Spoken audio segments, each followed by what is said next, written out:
जो भरा नहीं है भावों से बहती जिसमें रसधार नहीं, जो भरा नहीं है भावों से बहती जिसमें रसधार नहीं, वह हृदय नहीं है पत्थर है जिसमें स्वदेश का प्यार नहीं। जय हिंद दोस्तों, क्या हाल है भैया? क्लास 12th में हो तो वीडियो को पूरा देखना, क्योंकि तुम्हारे लिए लेकर आ गए हैं तुम्हारी डिमांड पर रस छंद अलंकार। तो भैया दो दो नंबर के आते हैं, तुमको पता होगा, और बहुत इंपॉर्टेंट है, हर साल आते हैं और इससे बाहर नहीं आएगा तुम्हारे विकास भैया की फुल गारंटी है। जो मैं तुमको बताऊंगा इतने सारे हैं, लेकिन मैं तुमको इंपॉर्टेंट भी बता दूंगा, लेकिन तैयार कर लो, ठीक है? तो चलो एक एक करके तैयार करते हैं भैया। हास्य रस, करुण रस, श्रृंगार रस, वीर रस, शांत रस, सभी तैयार करते हैं। तो चलो यहाँ पर सबसे पहले हमारा आता है भैया हास्य रस क्या होता है। तो हास्य रस की परिभाषा भी मैंने बिल्कुल सिंपल लिखी है। हास्य का मतलब क्या होता है? जहां पर हमको हंसी आती है, कोई भी चीज देखकर, सुनकर, महसूस करके अगर हमको हंसी आ रही है तो वहां पर हास्य रस होगा। जैसे कि कोई गुदगुदा दिया तुमको तो वहां पर हंसते हो ना, तो वहां पर तुम हास्य रस का ही अनुभव कर रहे होते हो। तो सिंपल सी परिभाषा मैंने लिखा है कि भैया हास्य रस का स्थायी भाव हास होता है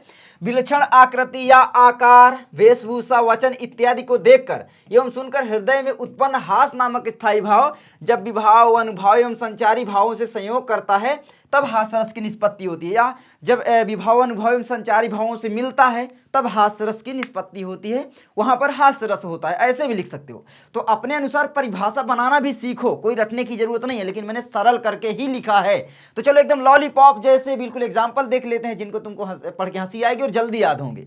तो यहाँ पर सबसे पहले आता है भैया, नाना वाहन नाना वेशा विशेष शिव समाज निज देखा, को मुखहीन विपुल मुख काहू बिन पद कर को बहुपद काहू। तो बिल्कुल सरल सा है। अगर ये याद नहीं हो रहा है तो मैं तुमको बताता हूं ना। देखो दूसरा एग्जाम्पल, हाथी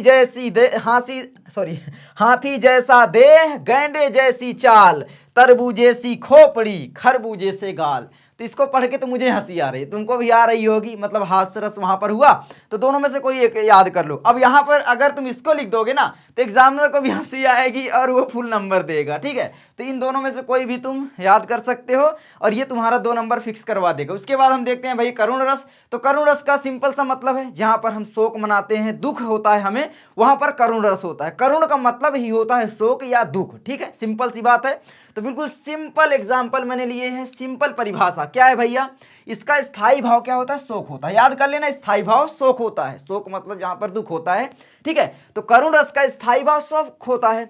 जब किसी प्रिय व्यक्ति या मन चाही वस्तु के नष्ट होने या उसका कोई अनिष्ट होने पर हृदय शोक से भर जाए तब करुण रस जागृत होता है। इसमें विभाव, अनुभव एवं संचारी भावों के मेल से स्थायी भाव शोक का जन्म होता है। तुम्हें पता होगा इसका स्थायी भाव शोक है। अब देखो मैं बिल्कुल सिंपल सी परिभाषा तुमको बता दे रहा हूं। तो वैसे लिख सकते हो कि कोई मनचाही वस्तु, जिससे हम हमें मतलब प्रिय वस्तु लिख सकते हो, मतलब प्रिय वस्तु जो जिसे हम बहुत प्यार करते हैं, चाहते हैं, जब वो हमसे छिन जाती है, सम्मान, वैभव, गौरव, ये सारी चीजें, कुछ भी जिससे हमें दुख हो, ठीक है? कुछ चीज ऐसी हो जैसे हमारी गाड़ी टूट गई, हमारा पेन टूट गया, हमारा लैपटॉप बिगड़ गया, मोबाइल खराब हो गया, तो मतलब हम उसको यूज कर रहे हैं और वो खराब हो गया, हमको अब दुख हो रहा है, हम शोक मना रहे हैं, मान लो वो खो ही गया, ठीक है? तो वहां पर क्या है, सिंपल सा होता है कि भाई करुण रस होगा। तो आप ऐसे लिख सकते हो कि भाई करुण रस का स्थायी भाव शोक होता है।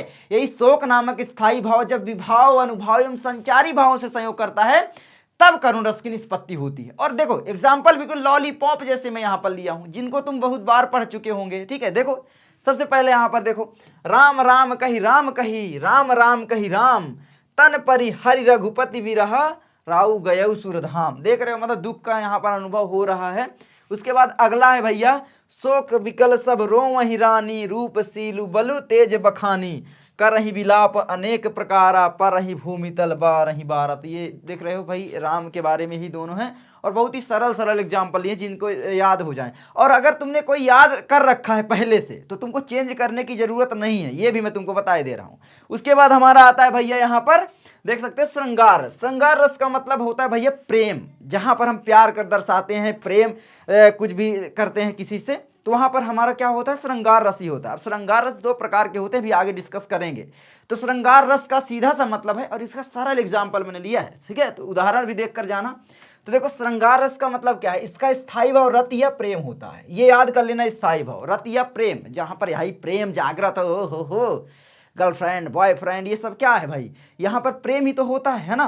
तो वहां पर भैया ये क्या है, श्रृंगार रस होता है। अब यहाँ पर दो होता है, एक संयोग श्रृंगार, एक वियोग श्रृंगार। संयोग मतलब जब हम मिलते हैं, है ना, बहुत दिनों बाद चाह रहे होते हैं, बात नहीं हो पाती, फिर मिलते हैं तो वहां पर मिलता है और हम प्यार का अनुभव होता है, तो वहाँ पर भाई श्रृंगार रस हुआ। लेकिन जब वो दोनों प्यार तो कर रहे हैं लेकिन कोई लड़ाई झंझट हो गया तो वहाँ पर थोड़ा सा अलग हो जाते हैं, तो वहाँ पर वियोग श्रृंगार हो जाता है, इस तरीके से।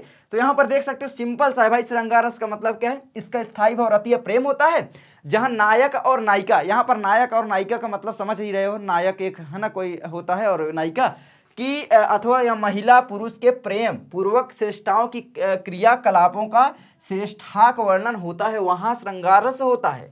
सिंपल सी बात है, जब नायक और नायिका के मिलन या विरह का जहाँ पर वर्णन होता है वहाँ पर श्रृंगार रस होता है। अब श्रृंगार रस भी भैया क्या होता है, दो प्रकार के। सबसे पहले इसका एग्जाम्पल देखते हैं।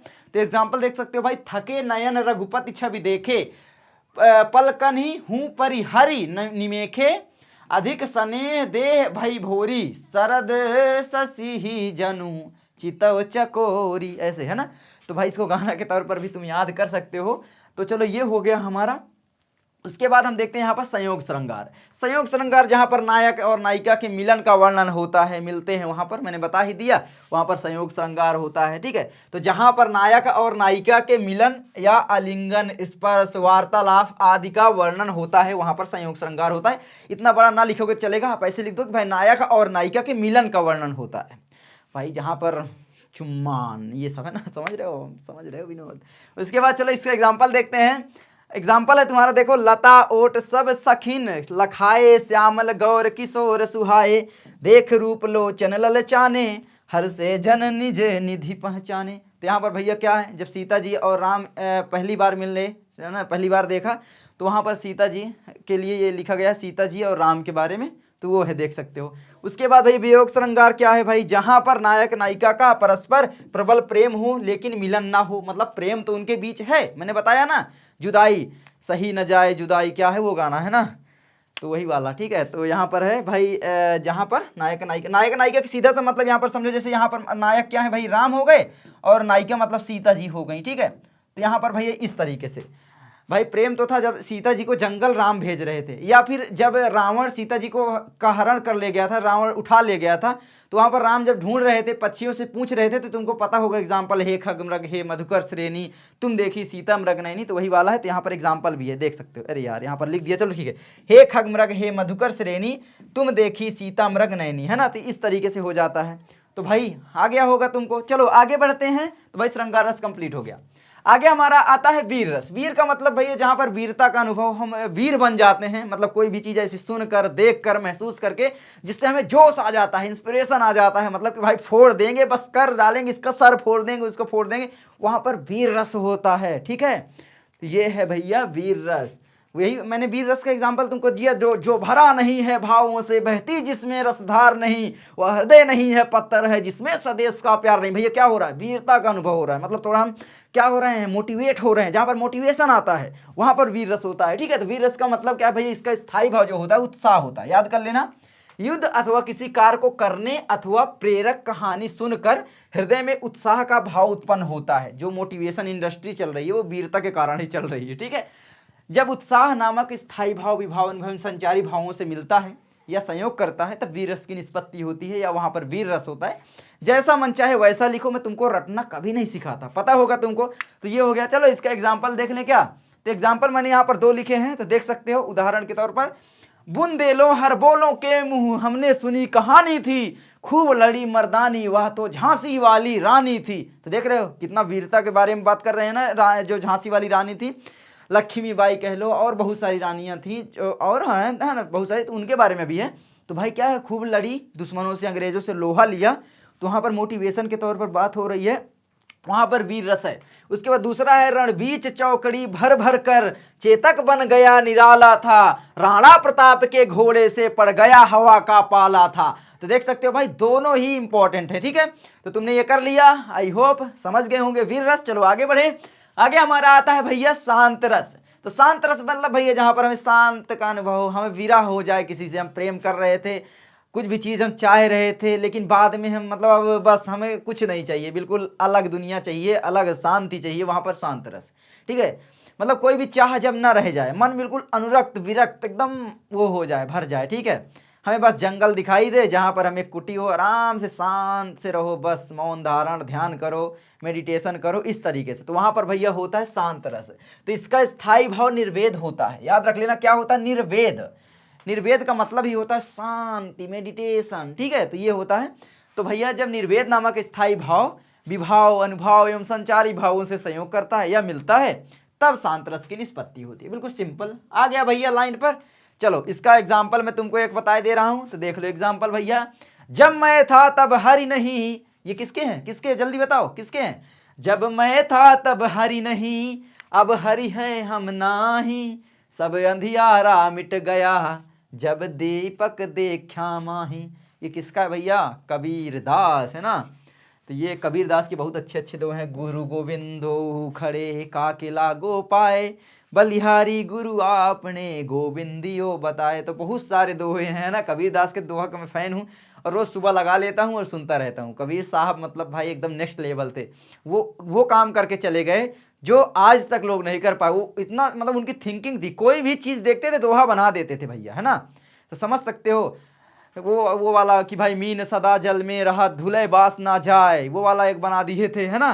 तो मतलब समझ रहे हो, जहां पर देखते थे वहां पर, ओ भाई जहां पर देखते थे, सॉरी रिमोट गिर गया, तो जहां पर देखते थे वहां पर वो दोहा बना देते थे। समझ रहे हो कितना नेक्स्ट लेवल उनकी थिंकिंग थी, कितना बड़ा माइंड, आप सोचो भाई। ठीक है चलो आगे बढ़ते हैं। तो बस आगे और भी देख सकते हो। जब मैं अपने अहंकार में डूबा था, ये है ना, यहाँ पर बोले हैं कबीरदास जी, तब प्रभु को न देख पाता था। मतलब जब कोई अहंकारी व्यक्ति होता है वो मतलब नहीं मानता, सोचता मैं ही भगवान हूँ, है ना, बिल्कुल वो होता है। लेकिन जब फिर पता चलता है धीरे धीरे, तो वहाँ पर होता है कि भाई, लेकिन जब गुरु ने ज्ञान का दीपक मेरे भीतर प्रकाशित किया, तब अज्ञान का सब अंधकार मिट गया, ज्ञान की ज्योति से अहंकार जाता रहा और ज्ञान के आलोक में प्रभु को पाया। अब यहाँ पर देखो, इसको याद करने की जरूरत नहीं है, ये इसका अर्थ है, मैं तुमको बता दिया। थोड़ा सा समझ में आ गया कि भाई जब मैं था तब हरि नहीं, अब हरि हम है नाही, है ना, सब अंधियारा मिट गया, जब दीपक देखा माही। तो ये सारी चीज़ें तो आई होप समझ गए होंगे। उसके बाद हमारा क्या आता है भैया, बिल्कुल सिंपल, थैंक्स फॉर वॉचिंग। अब क्यों भैया, अब जो ये है ना लास्ट वाला, मैं तुमको बता दूं, तो ये वाला जो मैं लास्ट में बताऊंगा, छंद और अलंकार, ठीक है। मैं ये छंद अलंकार जो है दोस्तों, ये मैं आपको बताऊंगा बाद में, चौपाई छंदोहा सोठा, ये सब मैं बताऊंगा, टेंशन मत लेना, अगली ही वीडियो मिल जाएगी बहुत ही जल्दी। और थैंक्स फॉर वॉचिंग, आपने देखा, इसको सब याद कर लेना भाई, बहुत ही इंपॉर्टेंट है, ठीक है। तो इंपॉर्टेंट है इसीलिए बोल रहा हूँ। तो बस आई होप वीडियो अच्छी लगी होगी, अगर अच्छी लगी तो वीडियो को लाइक करना, चैनल पर सब्सक्राइब करना, शेयर करना अपने दोस्त के पास। जानता हूँ वीडियो अच्छी लगी होगी, एक ही बार में याद हो गया ना, जल्दी बताना और लिख लेना, नोट्स बना लेना, ठीक है। चलो मैं मिलता हूँ आपसे अगली वीडियो में, तब तक के लिए नमस्कारम।